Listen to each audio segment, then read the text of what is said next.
The thing about being called a roommate at your own anniversary party is that it happens in front of everyone you thought gave a damn about you. What marriage? Lisa's voice cut through the birthday party chatter like a knife through cheap cake. I'm basically single, with a roommate who pays half the rent.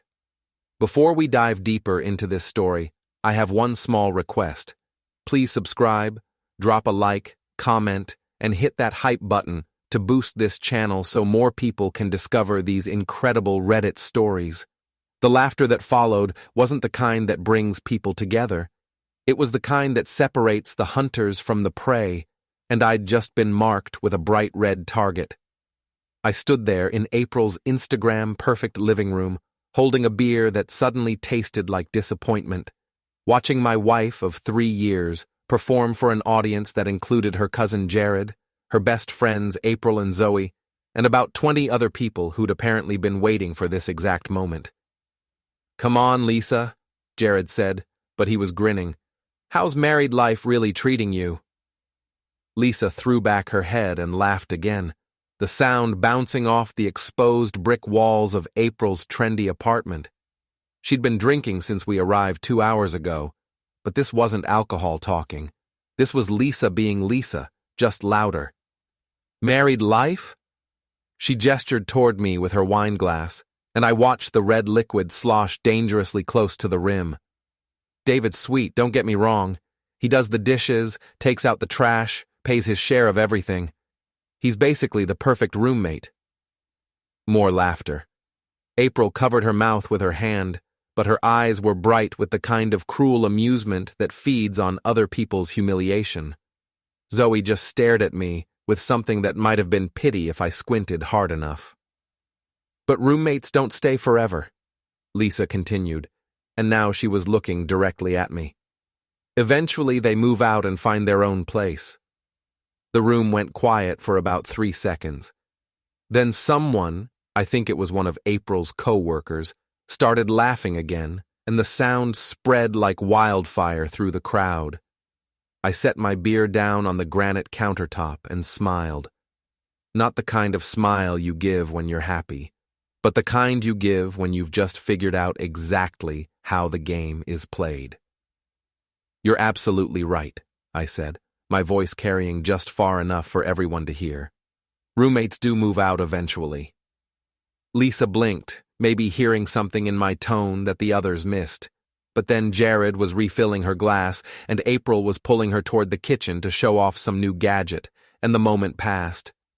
I walked to the front door, grabbed my jacket from the pile on the bench, and left without saying goodbye to anyone. The October air was sharp against my face as I walked to my car, and I could hear the party continuing behind me through the open windows. Nobody called my name. Nobody came after me. Nobody even noticed I was gone until it was too late to matter. As I drove home through the quiet streets of our neighborhood, past the coffee shops and bookstores and little restaurants where Lisa and I used to pretend we were happy, I thought about roommates and leases and the difference between being wanted and being useful. By the time I pulled into our apartment complex, I'd made a decision that would change everything. The apartment was dark when I got home, which wasn't surprising since Lisa would probably stay at April's until well past midnight, dissecting every moment of the party and planning whatever came next in her life. Our life. The life we'd built together over 3 years of marriage that had apparently been nothing more than an extended roommate situation. I turned on the lights and looked around at our living room.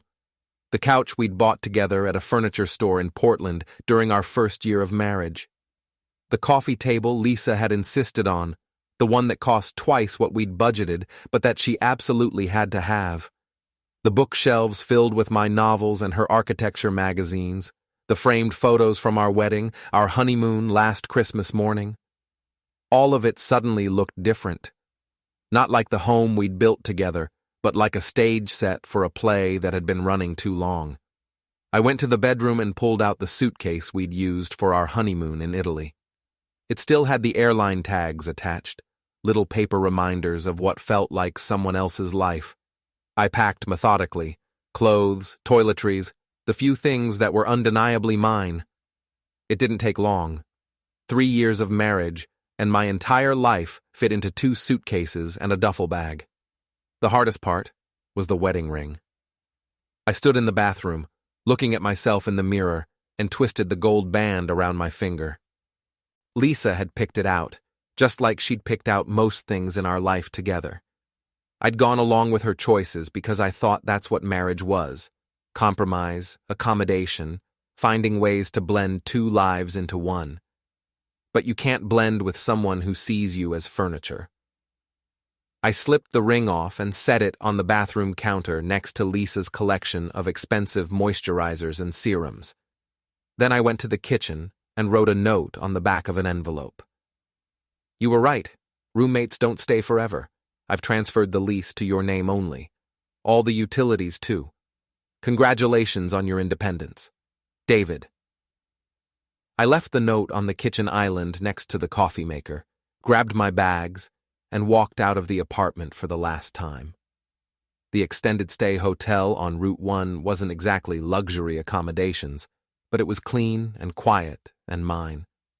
I checked in under my own name, paid for a week with my own credit card, and carried my bags up to room 237 without having to explain myself to anyone. The room was small and generic: a bed, a desk, a tiny kitchenette, a bathroom with towels that smelled like industrial detergent. But as I sat on the edge of the bed and looked around at the beige walls and mass-produced artwork, I felt something I hadn't experienced in months: relief. My phone buzzed with a text message. Then another. Then a phone call that I let go to voicemail. Lisa had made it home. The phone started ringing at 6:30 a.m. I let it ring. By 7 o'clock, I had 12 missed calls and 17 text messages. The texts started out confused. "Where are you?"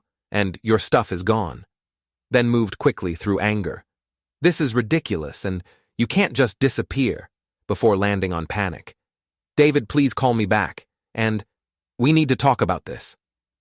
I was sitting in a Dunkin' Donuts 3 miles from our apartment, drinking coffee that tasted like freedom and reading the messages with the detached interest of someone watching a movie about other people's problems. At 7:15, my phone rang with a number I didn't recognize. I answered it. "David, this is Harold Crane from Morrison & Associates. I'm Lisa's supervisor." I knew who Harold Crane was. Lisa talked about him constantly: how demanding he was, how particular about client presentations, how he'd built the architectural firm from nothing into one of the most respected practices in the city. What I didn't know was why he was calling me at 7:15 on a Tuesday morning. "Hi, Mr. Crane. What can I do for you?" "Well, I'm calling because Lisa didn't come in today, and she's supposed to be presenting the Riverside project to the planning committee at 9. When I tried to reach her, she was quite upset. She mentioned something about you leaving, and I wanted to make sure everything was all right." The concern in his voice seemed genuine, but there was something else there, too. Something that made me think Harold Crane's interest in Lisa's personal life went beyond normal employer concern. "Lisa and I are having some marital difficulties," I said carefully. "I moved out last night. I'm sure she'll be fine for the presentation once she's had a chance to process everything." "I see." A pause. "And you're not coming back?" "No, Mr. Crane. I'm not coming back." Another pause, longer this time. "Well, I hope you both work things out. Lisa is a very talented architect, very dedicated to her work here." "I'm sure she is." After he hung up, I sat in the Dunkin' Donuts for another hour, watching the morning rush of commuters and thinking about the tone in Harold Crane's voice when he talked about Lisa's talent and dedication. Lisa had been working late a lot recently. Client meetings, she said, project deadlines, the demands of a growing career. I pulled out my phone and opened Facebook. Lisa's profile was still set to married, but her recent posts told a different story. Photos from girls' nights out where she wasn't wearing her wedding ring. Check-ins at restaurants and bars I'd never heard of. Comments from men whose names I didn't recognize, including several from someone named Nathan Grant, whose profile picture showed a guy in an expensive suit standing next to a BMW. Nathan Grant. I scrolled through his photos and found several that included Lisa. A group shot at some work function. A picture of several people at a rooftop bar downtown. Another group photo at what looked like a company retreat. In every photo, Nathan and Lisa were standing just a little too close together. I closed Facebook and finished my coffee. Then I drove to the storage facility on Industrial Boulevard and rented a unit. Not because I had anything to store, but because I was starting to realize I might need a place to keep things that Lisa didn't know about. The storage facility was one of those sprawling complexes that look like military barracks, all identical roll-up doors and concrete floors. The manager, a tired-looking woman named Betty, handed me the keys to Unit 47B and gave me the standard speech about access hours and insurance policies. Most people use these for furniture and old Christmas decorations, she said, as she walked me to the unit. What are you planning to store? Evidence, I said. She looked at me sharply, but I was already walking away. Back at the hotel, I opened my laptop and started doing research. Nathan Grant wasn't hard to find. He had the kind of online presence that successful people cultivate. LinkedIn profile listing him as a senior partner at Grant Development, a company that specialized in high-end residential projects. A website featuring photos of million-dollar condos and luxury apartments. A Facebook page full of pictures of expensive cars, exotic vacations, and beautiful women, including my wife. I spent the afternoon creating a fake Facebook account under the name Mike Stevens, complete with a generic profile picture and a handful of posts about sports and craft beer. Then I sent friend requests to Lisa, April, Zoe, and about a dozen other people from our social circle. By evening, half of them had accepted. Lisa's posts from the past few months painted a picture I'd been too blind or too trusting to see before. Late-night check-ins at downtown hotels during work conferences. Photos of expensive dinners at restaurants we couldn't afford on her salary. A new designer purse that had appeared in our closet a few weeks ago, which she'd claimed was a gift from April. But the most interesting posts were the ones she'd deleted.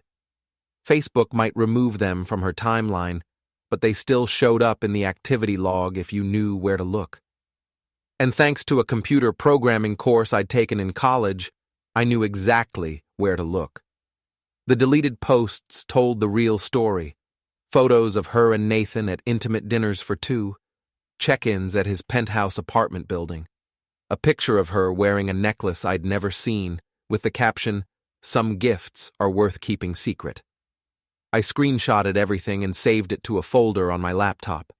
Then I uploaded copies to a cloud storage account and emailed the links to myself at 3 different addresses. By the time I went to bed that night, I had enough evidence to prove Lisa had been cheating for at least 4 months. But more importantly, I had a plan. Wednesday morning brought more frantic calls from Lisa, but also something new, a text message from April. "Hey, I heard about you and Lisa. That sucks. If you want to talk, I'm around."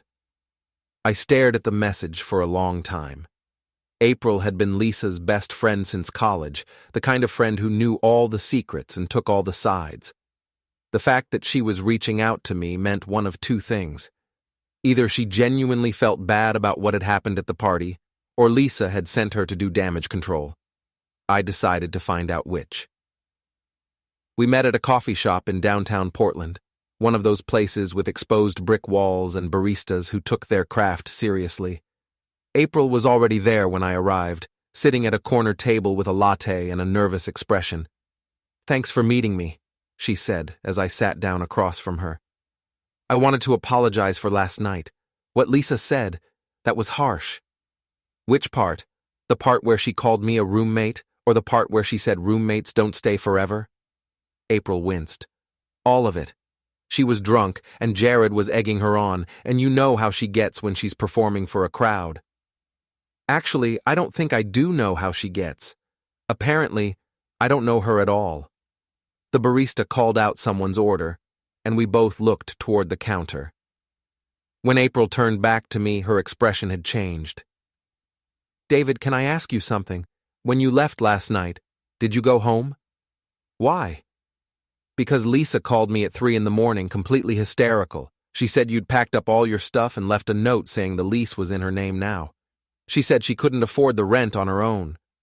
I sipped my coffee and considered my response. Lisa makes good money at the firm. She'll be fine. But the lease is really in her name only now? As of yesterday morning, yes.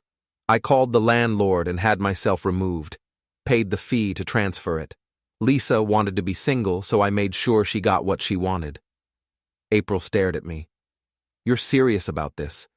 You're really not going back? April, let me ask you something. How long have you known about Nathan Grant? The color drained from her face. I don't know what you're talking about. Sure you do. The expensive dinners, the jewelry, the late-night work meetings that happen at his penthouse. How long? April looked down at her latte. David, I'm not angry at you. I'm not going to make a scene or demand that you choose sides. I just want to know how long everyone has known that my marriage was a joke. She was quiet for a long time. Then, since July. July, 4 months ago. Right around the time Lisa had started working late and buying expensive things and talking about how she needed more independence in our relationship. Does everyone know? Not everyone, but yeah, most people. And nobody thought I should know? April finally looked up at me. We thought you knew. We thought you were just okay with it. I laughed, but there wasn't any humor in it. You thought I was okay with my wife cheating on me? Lisa said you two had an understanding, that you were basically just friends living together, and that you both saw other people. The lies were so casual, so complete, that I almost admired them. Lisa hadn't just been cheating on me, she'd been rewriting our entire relationship to justify it. Well, now we really are just friends living separately, I said. Thanks for the coffee, April. I stood to leave, but April grabbed my arm. David, wait, there's something else you should know. I sat back down. Nathan, he's not just some random guy. He's one of Morrison & Associates' biggest clients. If this gets out, if there's drama, Lisa could lose her job. And she's scared, really scared. She called Harold Crane this morning and told him you were threatening to cause problems at work. The pieces clicked into place. Harold Crane's phone call yesterday morning, his concern about Lisa's emotional state, his questions about whether I was coming back. She's trying to get ahead of the story, I said. April nodded. She's telling everyone that you left because you were jealous of her success and that you're trying to sabotage her career out of spite. I finished my coffee and stood up again. Thanks for the heads up, April. I appreciate the honesty. What are you going to do? I smiled at her, and this time there was humor in it. The dark kind. I'm going to let Lisa find out what happens when roommates stop paying rent.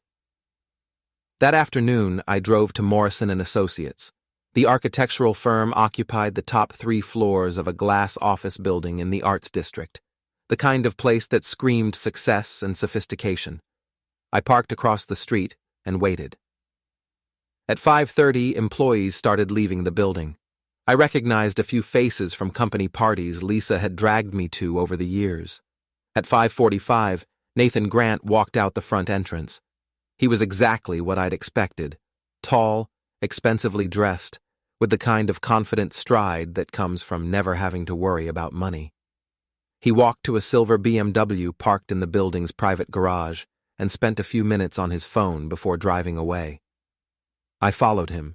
Nathan's penthouse was in one of those converted warehouse buildings that developers love to market as luxury urban living, the kind of place where a 1-bedroom apartment costs more than most people's annual salary. He parked in an underground garage, and I parked on the street. At 7:15, Lisa's car pulled into the garage.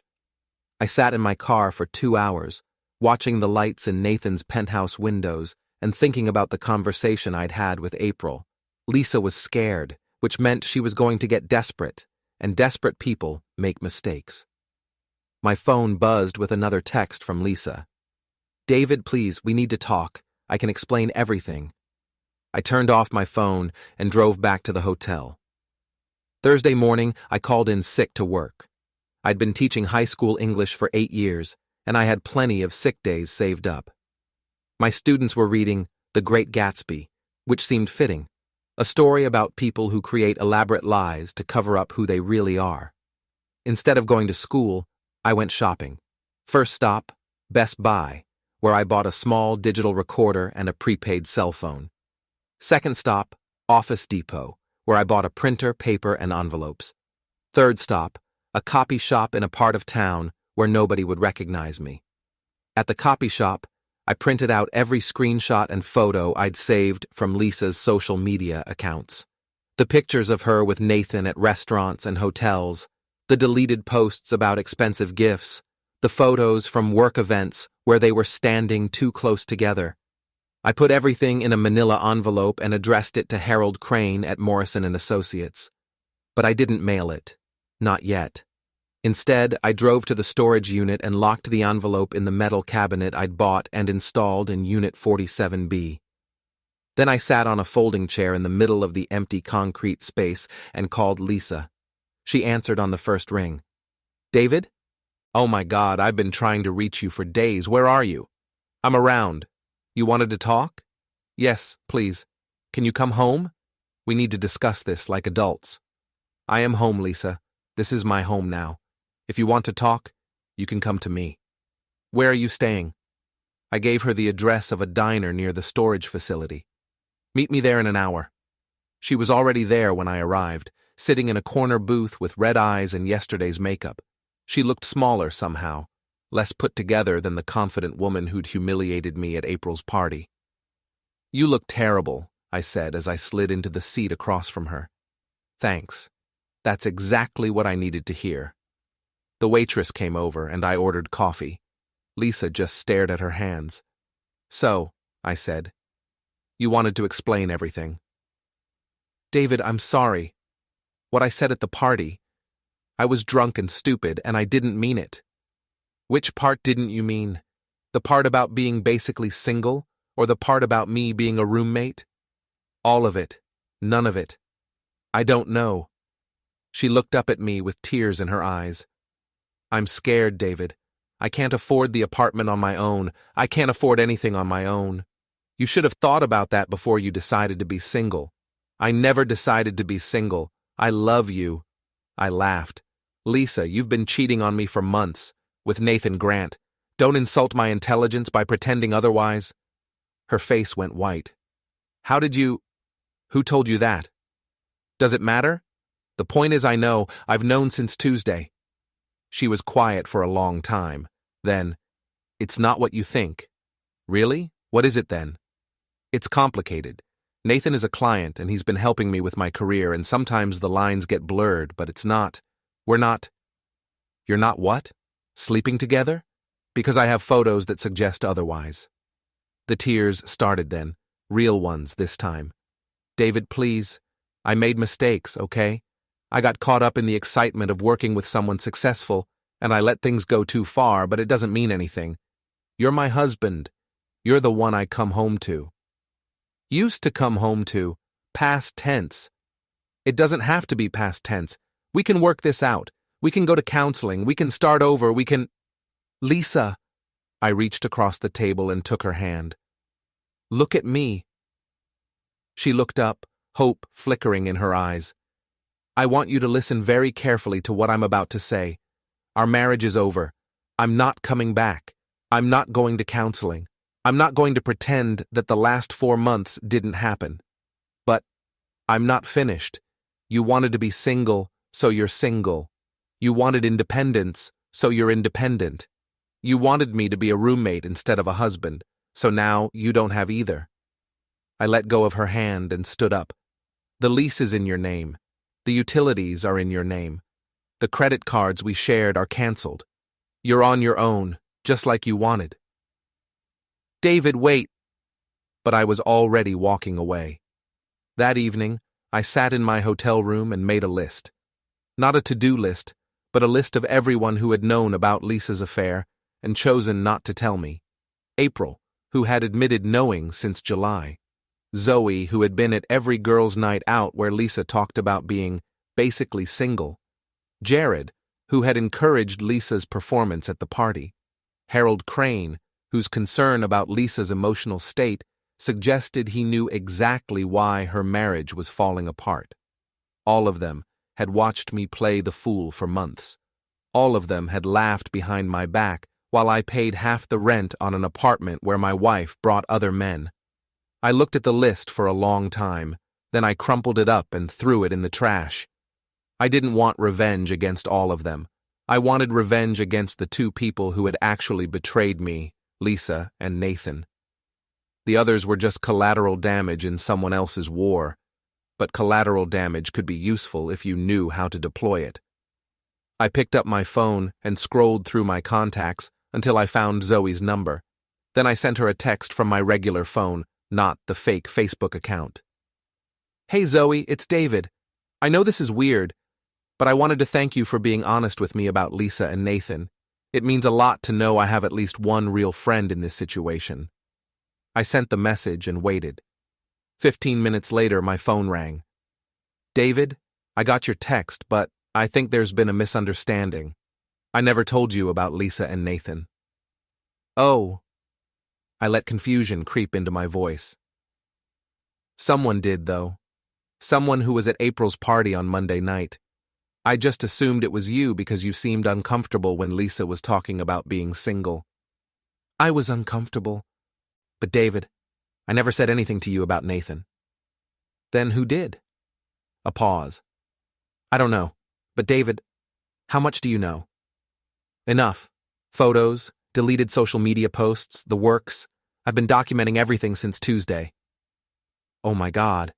Lisa has no idea, does she?" "Not yet. But she will."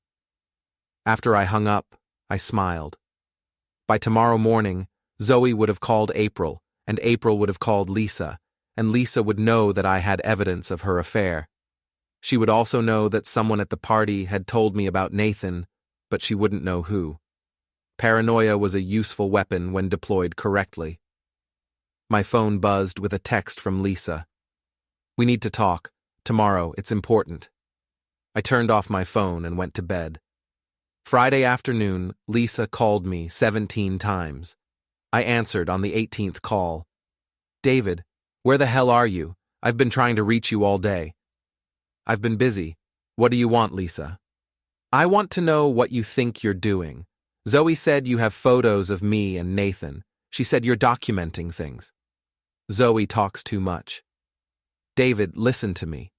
If you're planning to do something stupid, like send those photos to Harold or post them online or whatever, you need to think about what you're doing. This could ruin my career." "Your career?" I laughed. "Lisa, you're sleeping with a client. Your career ruined itself." "It's not that simple, and you know it. Nathan is one of our biggest accounts. If this gets out, it doesn't just hurt me. It hurts the entire firm."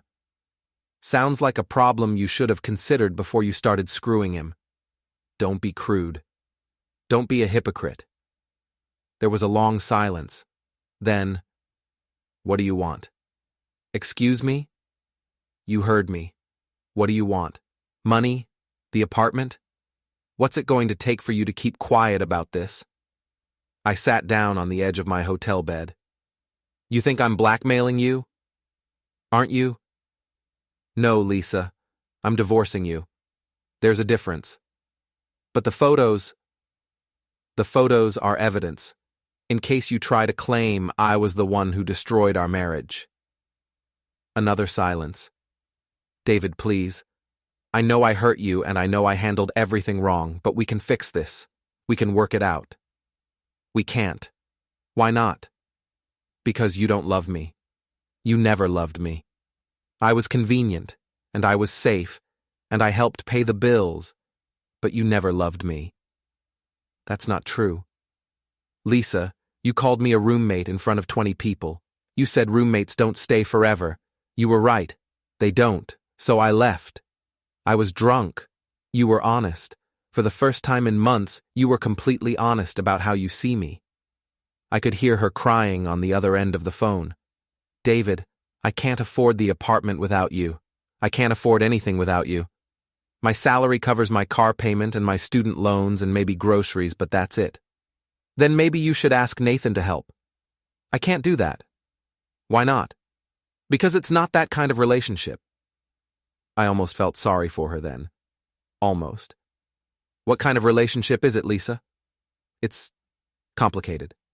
Complicated how? She was quiet for a long time. Nathan is married. And there it was.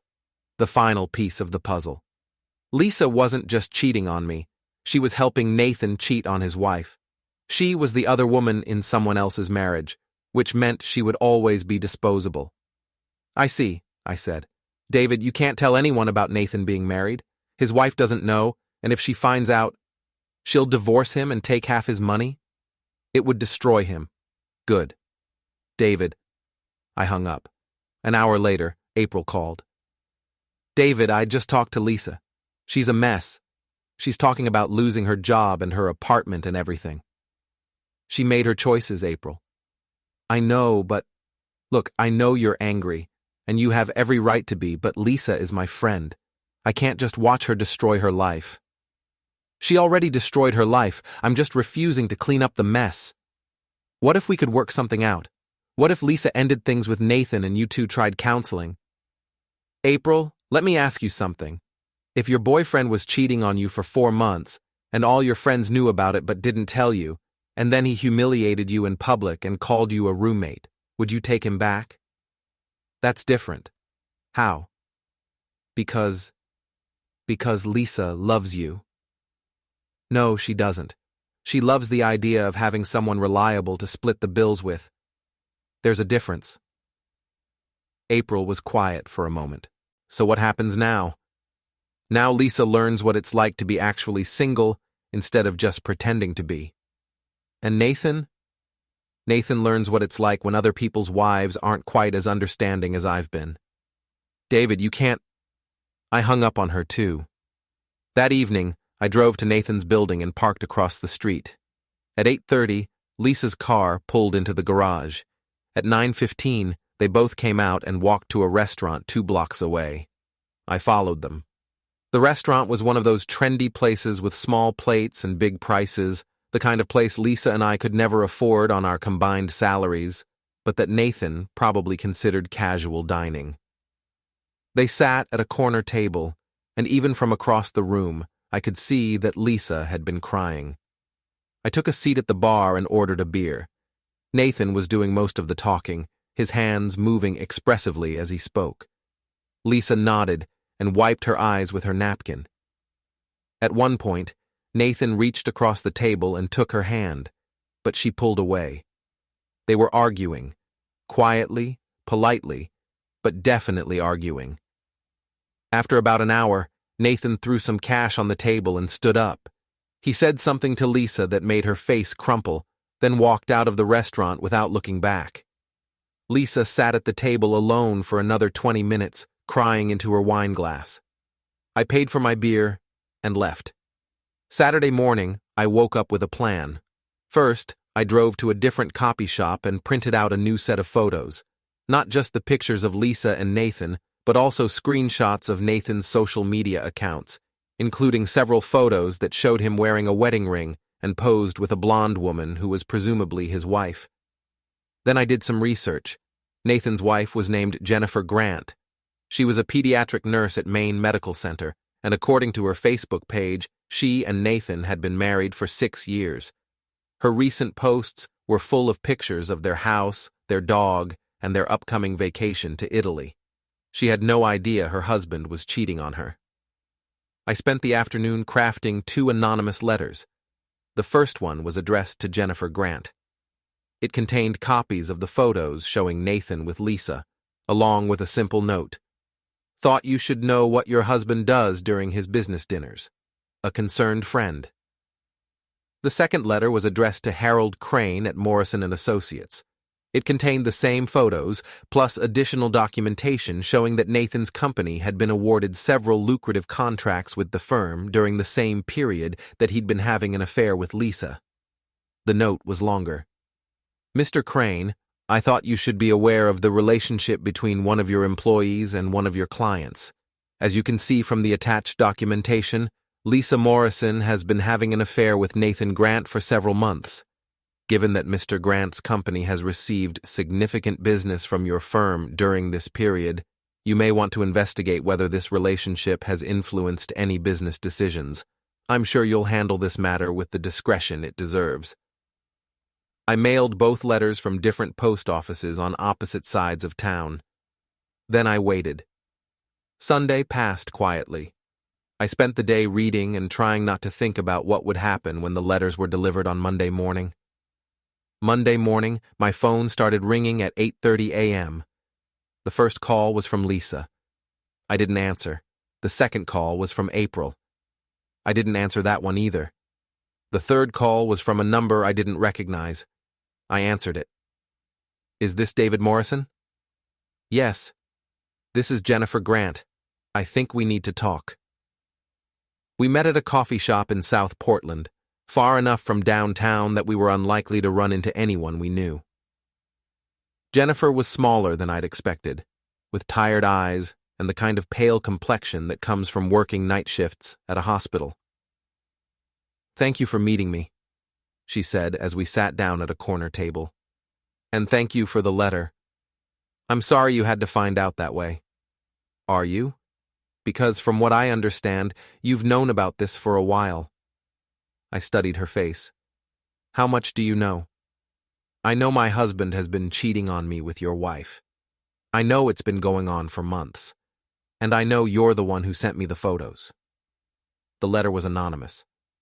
The letter was postmarked from your zip code, and the photos were taken from social media accounts that Nathan's friends wouldn't have access to. It wasn't hard to figure out. She was smarter than I'd given her credit for. Are you angry? I asked. At you? No? At Nathan? Absolutely? At your wife? Getting there. She sipped her coffee and looked out the window. Can I ask you something? How long did you know before you did anything about it? I found out last Tuesday. I sent the letters on Saturday. So less than a week. Yes. I've suspected for months. I found hotel receipts, credit card charges for restaurants I've never been to, text messages that didn't make sense, but I kept making excuses, kept telling myself I was being paranoid. She turned back to me. I should have done what you did. I should have investigated. What are you going to do now? I'm going to divorce him. I already called a lawyer this morning. I'm sorry. Don't be. This isn't your fault. This is Nathan's fault and your wife's fault, but it's not yours. She finished her coffee and stood up. David, can I give you some advice? Sure. Don't feel guilty about this. They made their choices. You're just making sure there are consequences. After she left, I sat in the coffee shop for another hour, thinking about consequences and choices and the difference between revenge and justice. My phone buzzed with a text from Lisa. Harold wants to see me in his office at 2 p.m. What did you do? I turned off my phone and drove back to the hotel. At 3 o'clock, April called the hotel directly. David, you need to call Lisa right now. Why? Because Harold Crane fired her. Someone sent him photos of her and Nathan, and he fired her for violating the company's ethics policy. That's unfortunate. David, this isn't a game anymore. Lisa doesn't have a job. She can't pay rent. She has nowhere to go. She can move in with Nathan. Nathan broke up with her this morning, right after his wife called him and told him she was filing for divorce. I felt a flicker of something that might have been satisfaction. So Nathan's wife got my letter too. Your letter? David, what did you do?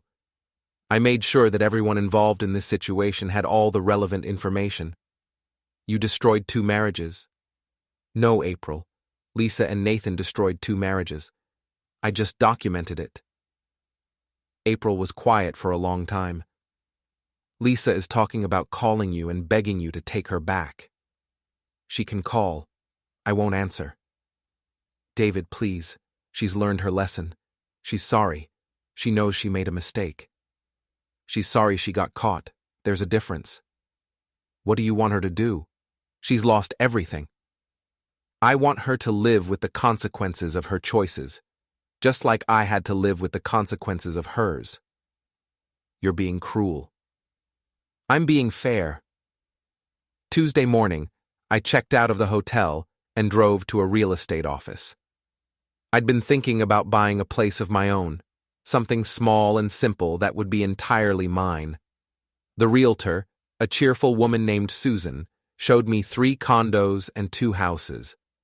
The last house was a small ranch in Westbrook, about 20 minutes from downtown Portland. It had 2 bedrooms, 1 bathroom, and a kitchen that looked out onto a backyard with apple trees. It needs some work, Susan said as we walked through the living room. New paint, maybe some updated fixtures. But the bones are good, and the price is right. I stood in the empty living room and tried to imagine my furniture in the space, my books on built-in shelves, my coffee maker on the kitchen counter, my clothes in the bedroom closet. I'll take it, I said. Don't you want to think about it? Maybe bring your wife to see it? I don't have a wife anymore, I said, and I don't need to think about it. That afternoon, I called my lawyer and started the divorce paperwork. Wednesday morning, Lisa showed up at my school. I was in the middle of teaching my 3rd period class when the principal knocked on my classroom door. Mr. Morrison, your wife is in the office. She says it's an emergency. I looked at my students, who were all staring at me with the kind of intense curiosity that teenagers reserve for adult drama. Keep reading chapter 7, I told them. I'll be right back. Lisa was sitting in the principal's office, still wearing yesterday's clothes and looking like she hadn't slept in days. David, thank God. I've been trying to reach you for hours. I'm in the middle of teaching, Lisa. What do you want? I need help. I got evicted from the apartment. All my stuff is in my car, and I don't have anywhere to go. That's not my problem anymore. David, please. I know you're angry and I know I deserve this, but I have nowhere else to turn. You could ask Nathan. Nathan won't return my calls. His wife is taking him for everything he's worth and he blames me for it. Imagine that. Lisa started crying then, the kind of desperate tears that come from someone who's finally realized how completely they've destroyed their own life. David, I'm begging you. I'll do anything. I'll sign whatever divorce papers you want. I'll give you whatever you want. Just please don't leave me with nothing. I looked at her for a long time. 3 days ago, she'd been confident and successful and beautiful. Now she looked broken. Lisa, do you remember what you said at April's party? David, do you remember? She nodded, wiping her nose with a tissue. You said I was basically a roommate. You said roommates don't stay forever. You were right. I turned to leave, but she grabbed my arm. David, wait. I love you. I know I didn't act like it, and I know I hurt you, but I do love you. No, you don't. You love the idea of having someone to take care of you. But that's not love, Lisa. That's just convenience. I pulled my arm free and walked back to my classroom. That evening, April called me one last time.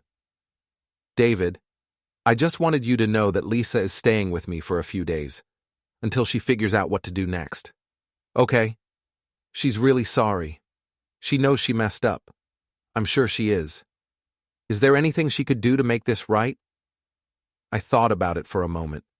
She could learn to take care of herself instead of expecting other people to clean up her messes. And then you'd consider taking her back? No, April, I wouldn't. This isn't about punishment or revenge anymore. This is about the fact that I deserve better than someone who sees me as a roommate with benefits. So that's it? It's really over? It was over the moment she decided to cheat. Everything that happened after that was just paperwork. 3 months later, I was living in my house in Westbrook, teaching my classes and slowly rebuilding a life that was entirely my own. The divorce had been finalized with minimal drama. Lisa had signed everything without argument, probably because she was too busy trying to find a new job and a new place to live. I heard through mutual acquaintances that she'd eventually found work at a smaller architectural firm for significantly less money. She was sharing an apartment with 2 roommates and driving a used car because she couldn't afford the payments on her old one. Nathan, according to the local gossip mill, had lost half his assets in his divorce and was facing a lawsuit from his business partners who claimed his affair had damaged the company's reputation. I should have felt satisfied. I should have felt vindicated. Instead, I mostly felt tired. On a Friday evening in January, I was grading papers at my kitchen table when someone knocked on my front door. I looked through the window and saw Lisa standing on my porch. She looked different, thinner, older, with shorter hair and clothes that looked like they came from Target instead of Nordstrom. But she also looked more real somehow, less polished and performative than the woman I'd been married to. I opened the door. "Hi, David." "Lisa, what are you doing here?" "I wanted to talk to you, if that's okay." I considered telling her to leave. I considered closing the door and pretending I hadn't seen her.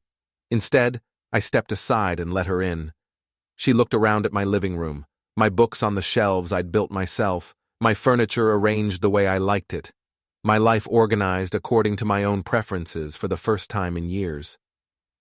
"It looks good," she said. "It looks like you." "What do you want, Lisa?" She sat down on my couch and folded her hands in her lap. "I wanted to apologize, really apologize, not just say I'm sorry because I got caught." "Okay.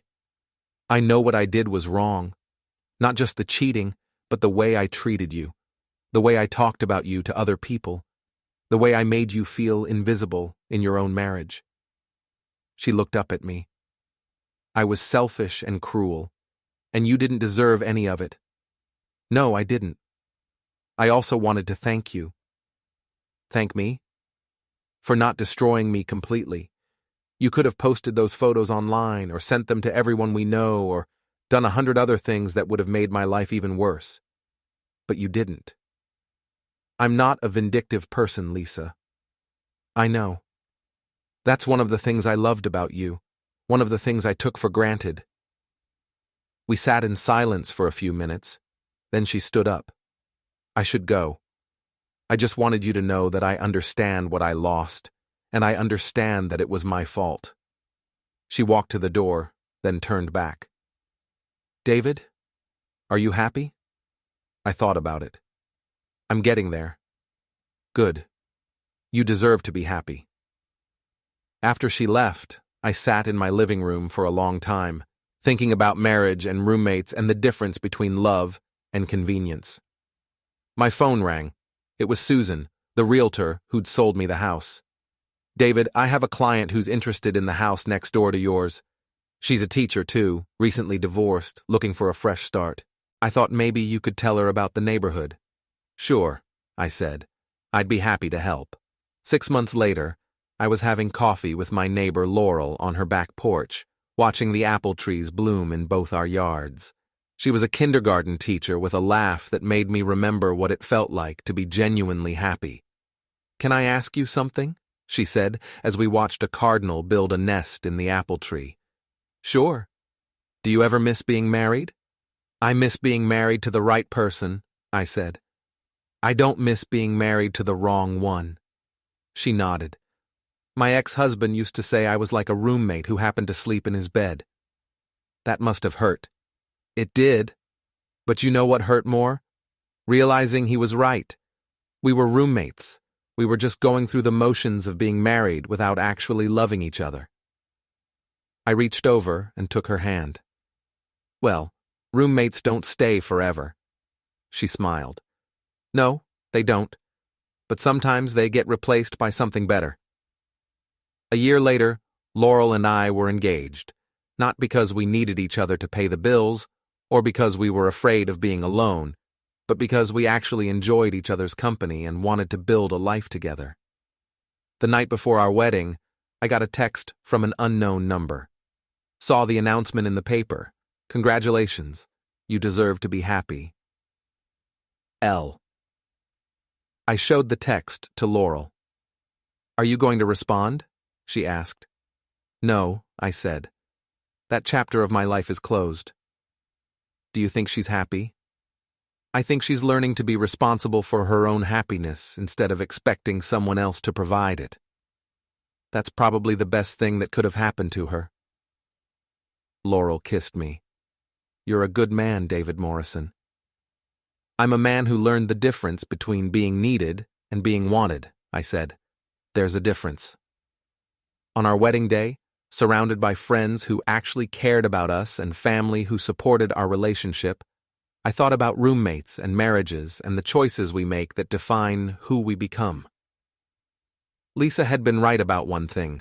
Roommates don't stay forever, but spouses who love each other, respect each other, and choose each other every day, they stay as long as they want to stay. And Laurel and I wanted to stay forever.